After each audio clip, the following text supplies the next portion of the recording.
गोव्याहून मुंबईला केमिकल घेऊन चाललेल्या कंटेनरला अचानक आग लागली। त्यामध्ये कंटेनरची केबिन जळून खाक झाली आहे।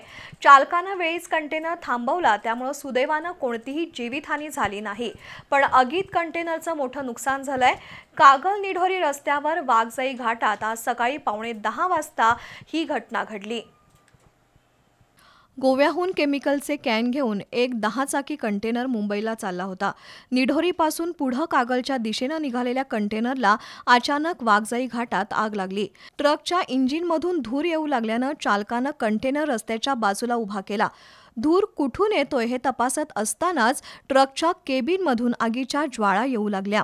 बघता बघता आगीनं रौद्ररूप धारण केलं, त्यामुळे या रस्त्यावरील दोन्ही बाजूची वाहतूक ठप्प झाली।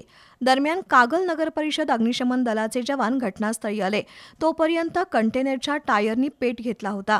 अग्निशमन दलाच्या जवानांनी आगीवर नियंत्रण मिळवलं, पण कंटेनरची केबिन आणि टायर जळून खाक झाले। तर कंटेनरमधील केमिकलच्या कॅनलाही आगीची झळ बसली। आगीच्या या घटनेमुळे तासभर वाहतूक खोळंबली होती। चालक शामराव पाटील, फायरमन सतीश माळी, इम्तियाज जमादार, रणजित साठे आणि अनिल वड्ड यांनी आग विझवण्यासाठी शर्थीचे प्रयत्न केले।